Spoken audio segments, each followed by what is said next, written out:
In the silence of the pine forest, Jack and his little daughter Emily stopped in their tracks. Beneath an old tree, their loyal German shepherd Rex lay trembling, his eyes filled with sorrow. But what froze Jack's breath was not the cold wind. It was the faint red light flashing from the metal collar on Rex's neck, a ticking time bomb. A soldier's instinct told him this was no ordinary device, and every second mattered. Before we begin this story of loyalty, sacrifice, and the fight against unseen cruelty, tell me where you are watching from and how this moment makes you feel. Drop a comment below, and may your day be filled with kindness and courage, because sometimes the smallest acts of love can change everything. The night in Coldridge was heavy with silence, the kind of silence that pressed against the chest and made every breath feel louder than it should.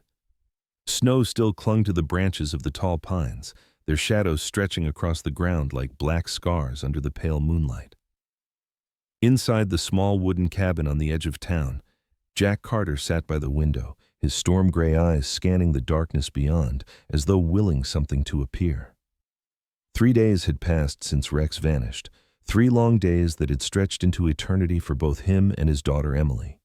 He had searched every trail he knew, calling the dog's name through empty valleys, but the only reply had been the wind. Emily, barely 5 years old, had cried herself to sleep each night, clutching the faded blue scarf Rex used to tug at playfully. Her golden hair, messy and tangled, stuck to her wet cheeks as she whispered promises that he would come back.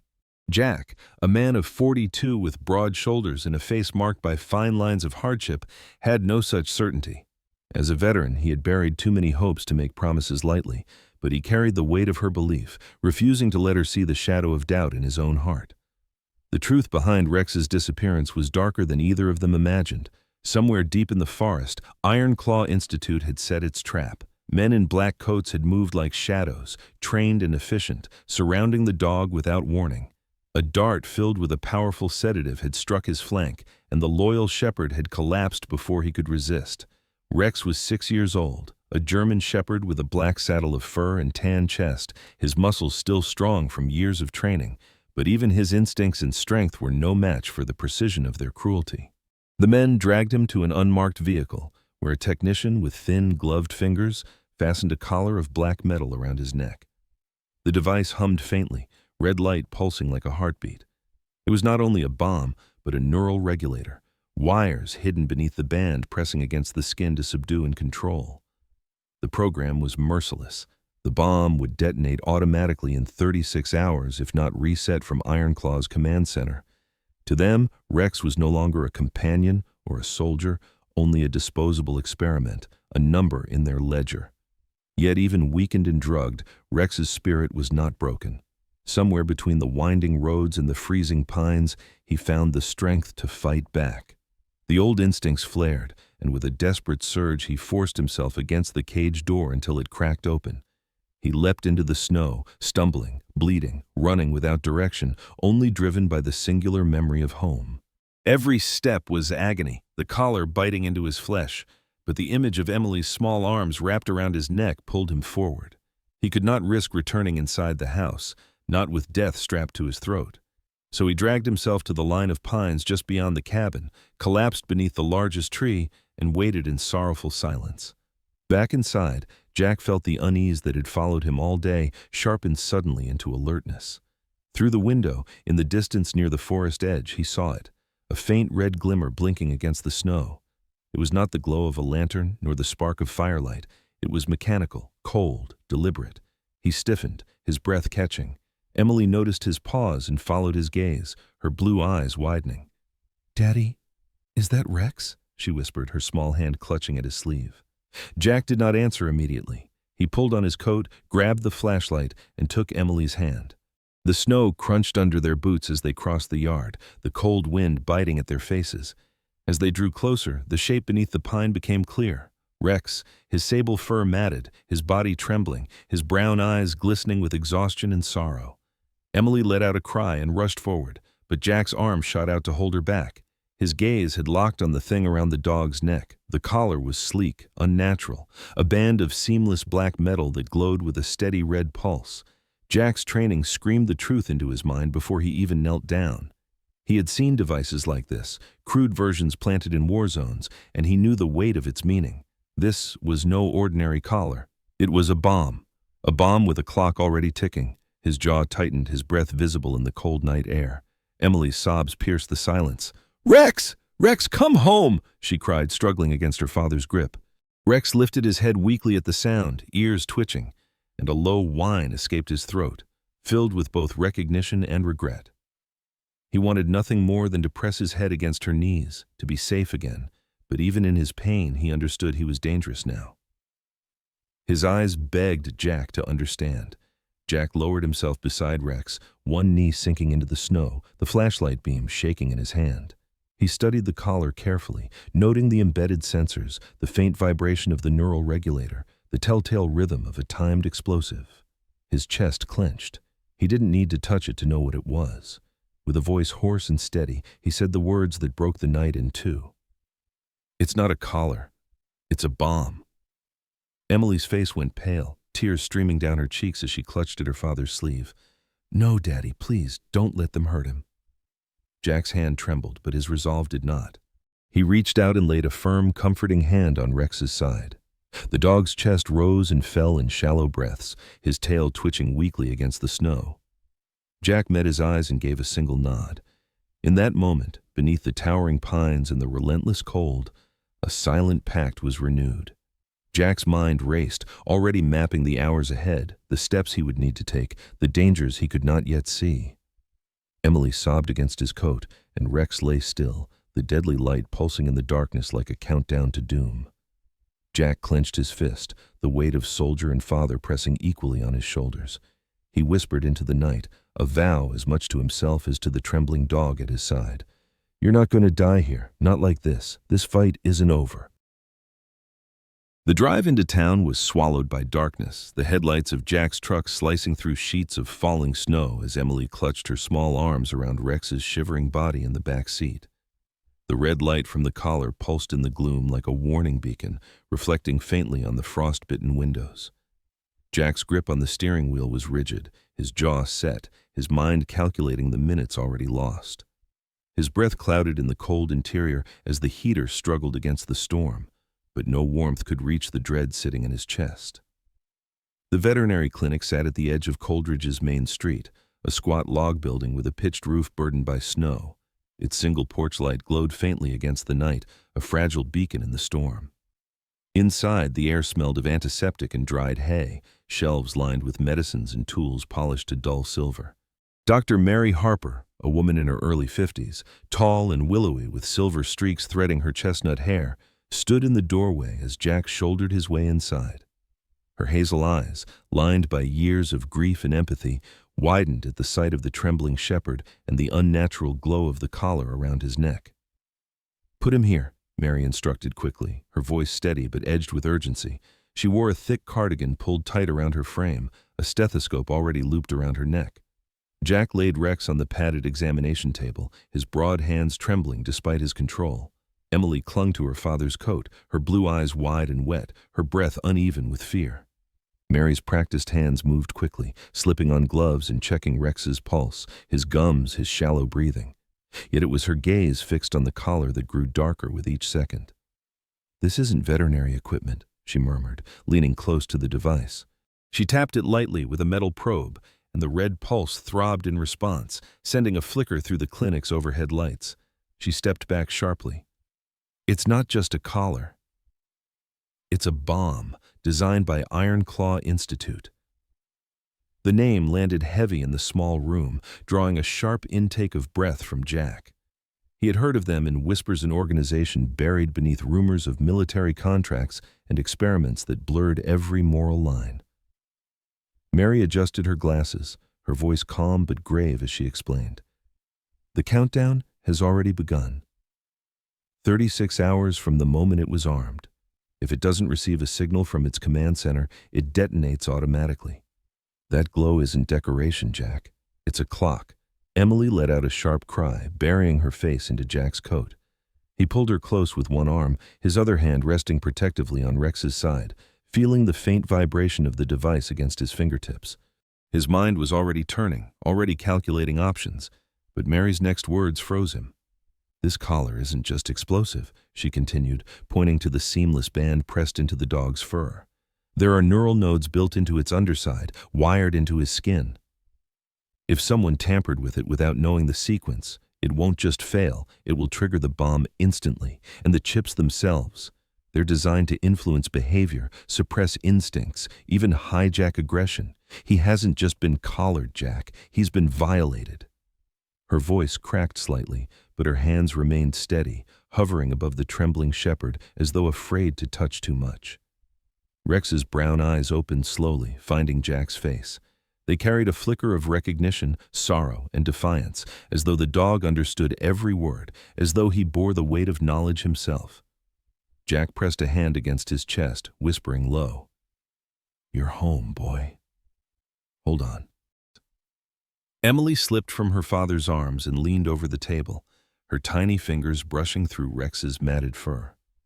Her voice wavered, but she tried to sound brave. "You're not alone, Rex. I'll write you letters. You can carry them with you so you'll never forget us."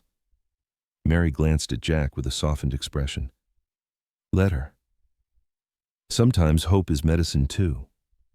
Emily grabbed paper and crayons from Mary's desk, her small hands scribbling shaky words, hearts, and pictures of a girl holding hands with a dog.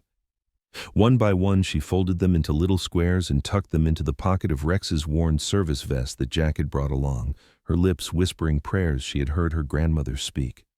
She kissed his ear gently, and Rex let out a soft whine, the faintest thump of his tail against the table in response.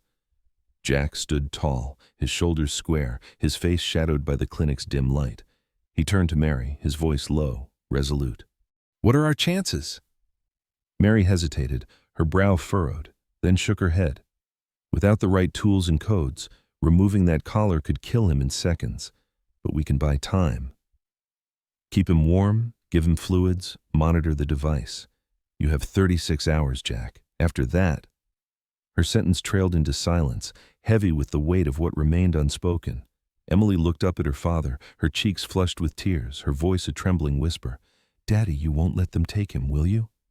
Jack crouched beside her, his strong hands resting gently on her shoulders, forcing his voice steady for her sake. "No, sweetheart. We fight together. No one takes family from us. Not now, not ever." His words hung in the cold air, a promise carved out of steel. Rex closed his eyes slowly, his body sagging into the blanket, as if surrendering his fate into the hands of those who still believed in him. The storm rattled against the windows, the clinic walls groaning under the weight of winter. But within its small rooms something unyielding stirred. A man, his daughter, a loyal dog, and a woman who had already seen too much loss, now shared a single thread of fate.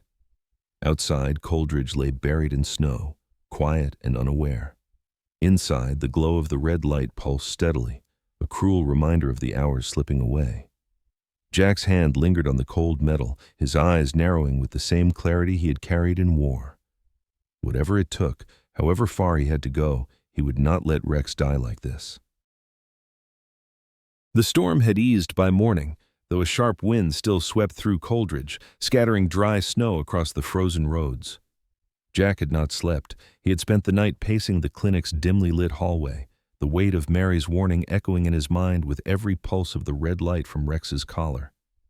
By the time the first pale rays of dawn broke through the clouds, Rex stirred restlessly, his ears pricking toward the door as though something beyond those walls was calling him. Jack noticed the shift immediately. The dog's body might have been weakened, but his instincts were alive, sharp, and insistent. Rex, a 6-year-old German shepherd with sable fur dulled by frost and scars, rose slowly to his feet, ignoring the stiffness in his limbs. His nose pressed against the door, and his tail flicked with faint urgency. Jack followed, pulling on his coat, his boots crunching on the clinic's gravel drive as he led Rex outside. Emily, exhausted from tears, had finally fallen asleep in the back room, her little notes still tucked in Rex's vest. Jack glanced back once, torn between leaving her and following the signal in his companion's eyes, then set his jaw. He knew he had no choice but to trust Rex. The path led into the forest, where the pines grew denser and the snow lay untouched by human steps. The air was brittle, every breath burning in Jack's lungs, But Rex pressed on, his gait uneven yet purposeful.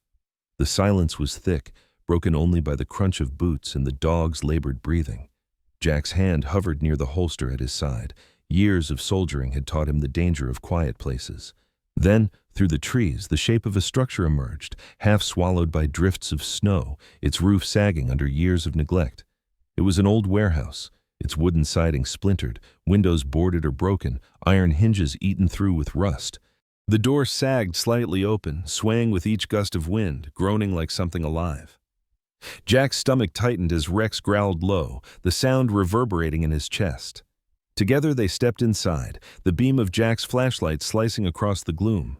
The smell struck first rust, mildew, and something metallic that clung to memory like dried blood. The light caught on cages stacked against the walls, their bars bent and scarred with deep claw marks. Some held chains still dangling, their links broken where animals had fought to escape.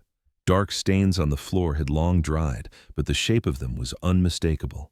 Jack's throat closed. He had seen killing fields before, but never ones meant for creatures of loyalty and service. Rex stiffened beside him, hackles raised, his nose pressed against the rusted bars, whining low in a sound that was part grief, part rage. Near the center of the room sat a desk, its surface cluttered with old papers, clipped wires, and scraps of leather collars left discarded. Jack's flashlight beam fell on a small, weathered notebook, its cover cracked, edges curled by damp. He reached for it slowly, his gloved fingers brushing the stained leather. As he opened it, the neat handwriting inside seemed to pulse with the weight of truth. Pages filled with coded entries, numbers, and diagrams of devices scrawled with chilling precision.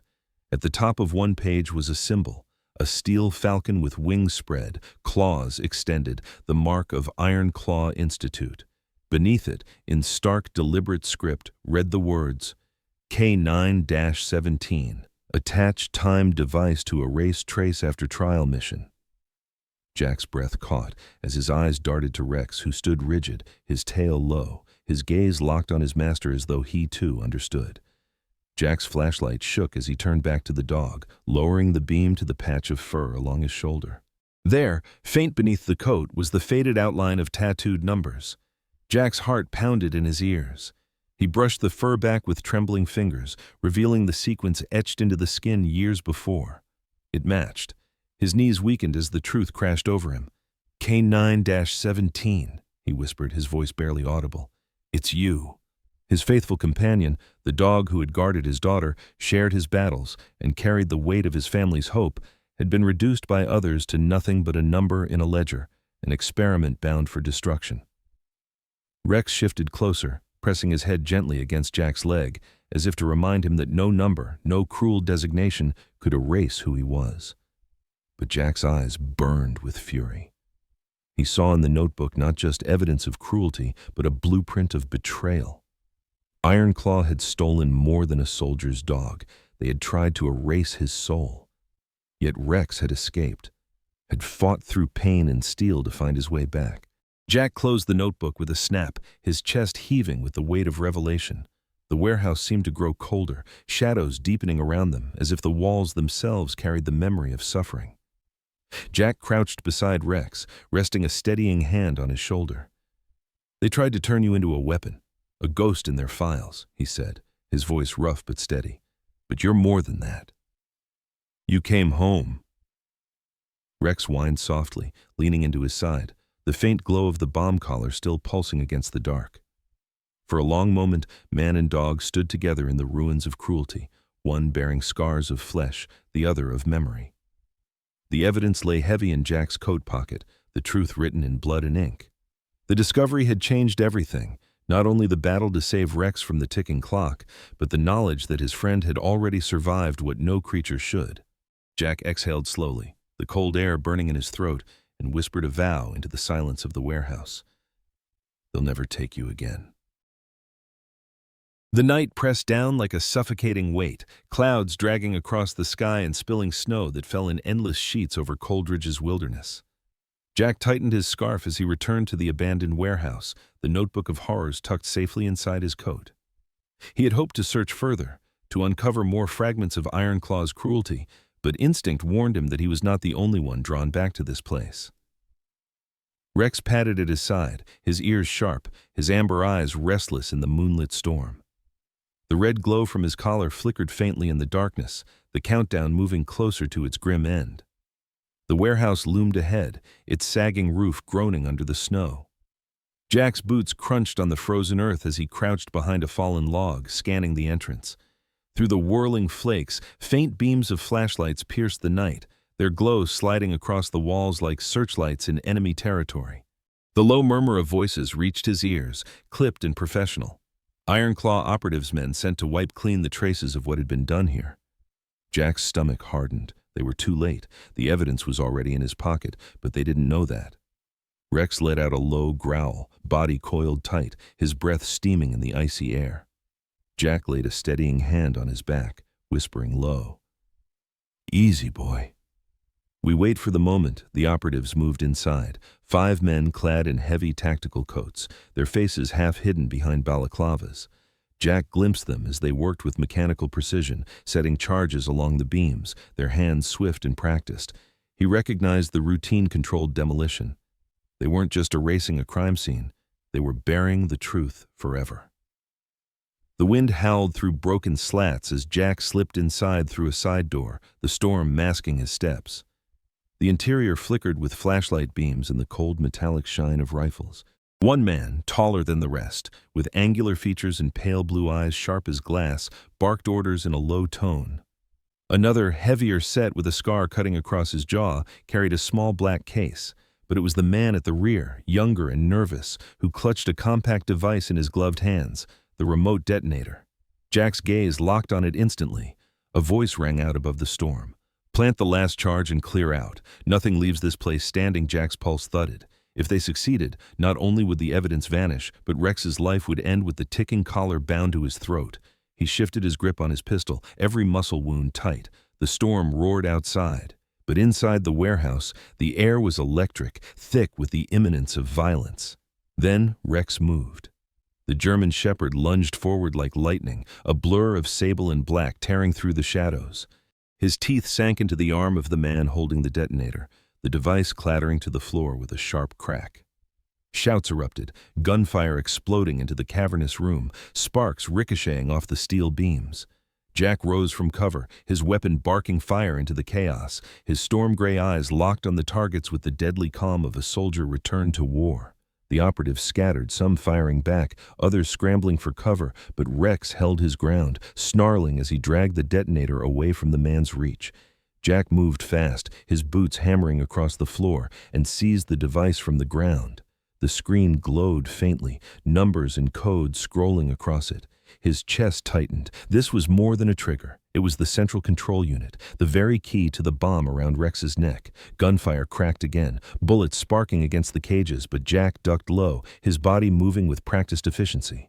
The taller man shouted, fury in his voice, and charged at Jack with a blade glinting in his fist. Rex leapt again, intercepting him mid-stride, knocking the weapon aside with a ferocious snap of his jaws. The two figures tumbled into a pile of rusted chains, the clash of flesh and steel echoing through the storm-tossed night. Jack rose to his feet, the detonator clutched tight, his eyes narrowing as he scanned its screen. Among the scrolling text was a single line of numbers, the disarm code. Jack's hand trembled as memory sparked. The notebook in his coat had detailed the principles of the device, a cruel safeguard, one chance only. Enter the code correctly and the bomb would shut down. Enter it wrong, and the collar would detonate instantly, taking Rex, Jack, and half the warehouse with it. His breath came slow, steady, the way it had in combat when every decision carried the weight of life or death. Snow swirled through broken windows, settling on his shoulders as though the mountain itself waited for his choice. Rex broke free of his opponent and limped back toward Jack, blood matting his fur, but his eyes fierce with trust. The German shepherd sat at his side, tail brushing the floor, gaze locked on his master as though urging him forward. Jack stared into those eyes, the same eyes that had guarded Emily as she played, that had stood watch on nights too heavy for sleep, that had fought free of cages to come home. He swallowed hard, then pressed his thumb to the keypad. The numbers from the notebook burned in his mind, every digit a prayer, every second stretched into eternity. Jack entered the code slowly, his chest rising with each press, his breath fogging the screen. For a heartbeat after the final digit, nothing happened. Then the detonator chirped, a low electronic tone, and the red glow around Rex's neck sputtered once, twice, and died. The collar fell silent. The deadly pulse was gone. Jack staggered back, his knees weak with relief, his body trembling from the release of tension. Rex whined softly and pressed his head against Jack's side, his tail thumping faintly. Gunfire had ceased. The surviving operatives had already fled into the storm. Their mission failed. Only the wind remained, carrying away the smoke of battle and the echoes of violence. Jack held Rex close, burying his face against the dog's fur, whispering, "You're safe now. They don't own you anymore." The warehouse creaked under the weight of snow, its shadows filled with scars of cruelty, but in that moment it no longer felt like a prison. It was the place where a soldier and his dog had defied death, where loyalty had outlasted machines and codes, where trust had disarmed a weapon meant to erase a life. Jack stepped into the snow with Rex beside him, the detonator tucked in his coat, the storm swallowing their tracks. For the first time in days, the night no longer carried only fear. The storm had passed, leaving Coldridge wrapped in a silence almost too pure to trust. Jack pushed open the door of Mary Harper's clinic, snow sliding from his shoulders as he carried Rex in his arms. The German shepherd's body was battered and streaked with blood, his sable coat dulled by frost, but the deadly red light that had once pulsed from his collar was gone. Jack's storm-gray eyes, tired yet fierce, scanned the dimly lit room. Mary, tall and willowy in her 50s, with silver streaks in her chestnut hair and steady hazel eyes, rushed forward without hesitation, pulling on fresh gloves. "Lay him here," she said, her voice brisk but warm, guiding Jack toward the padded table. Emily followed, her small boots clattering across the floor, her cheeks flushed from both the cold and from tears she could no longer hold back. She reached the table before Jack could, her little hands stroking Rex's head as she whispered his name over and over, as though saying it would bind him back to life. Rex's tail moved weakly against the table, the faint thump carrying more power than any words. Mary worked quickly, cleaning the wounds, stitching where necessary, and setting up an IV line. The clinic smelled of antiseptic and pine wood, but beneath it lingered the faint metallic tang of blood. Jack stood nearby, his arms crossed tightly, every muscle rigid as if bracing against more than just the winter. His eyes softened only when Emily bent forward to kiss Rex's ear, her golden hair falling like sunlight over the battered dog's face. The German shepherd let out a soft whine, and Mary smiled faintly. "He's tougher than he looks. He'll make it." The hours bled into night, shadows stretching across the clinic's walls. Emily refused to sleep, curling into a chair beside Rex, whispering her prayers and promises into the dim light. Jack remained a sentinel at the door, his hand never straying far from the pistol at his side, though no enemy threatened here. It was habit, born of years of war and loss, and it gave him comfort to guard the people who meant everything to him. When Rex finally stirred, lifting his head and licking Emily's small fingers, the room seemed to breathe again. Emily burst into tears, climbing into Jack's arms. "Daddy, he's really alive," she cried, her voice breaking with joy. Jack held her close, pressing his lips to her hair, his eyes glistening though no tears fell. "Yes, sweetheart," he whispered. "He's alive, and he's home." Rex gave a faint bark, short and hoarse, but filled with a stubborn pride that drew a laugh even from weary Mary. For the first time in days, hope filled the clinic like a fire rekindled from embers. Dawn came slowly, painting the mountains in shades of rose and gold, the air brittle with cold but softened by the promise of peace. Jack stood in the square of Coldridge, his heavy coat buttoned against the morning chill, Rex walking at his side with surprising strength for a body so recently broken. The townsfolk had begun to stir, their breath steaming in the air, their boots crunching over the frost as they made their way to sweep porches and prepare for another day. Yet the sight of the soldier and his dog drew them into stillness, whispers passing between them like wind over snow. Emily came running across the square, her little scarf flapping in the breeze, her boots scattering fresh powder with every hurried step. She threw her arms around Rex's neck, her face buried in his fur, her laughter ringing out in the cold morning. Rex stood tall, his amber eyes glowing with a fire that had not been extinguished by cages, bombs, or cruelty. He leaned into her embrace, a silent oath renewed with every steady breath. Jack watched, his chest rising with quiet pride, his hand resting on the hilt of his belt, not as a soldier's habit, but as a father's anchor. The sun climbed higher, casting light over the square, gilding the snow and the rooftops. Rex no longer seemed like a victim returned from the edge of death, but a figure of defiance and grace, his posture proud, his scars a testament to survival rather than defeat. The people who watched saw not just a dog, but a story embodied loyalty unbroken, courage unshaken, and the strength of a family bound together against forces far darker than the winter. Emily's laughter carried through the crisp air, a sound that cut through the memory of gunfire and fear, replacing it with the pure music of innocence. Jack bent down, resting a hand on Rex's shoulder, feeling the solid strength beneath the fur. "You're more than a survivor," he murmured, his voice low enough that only Rex and Emily could hear. "You're our hero."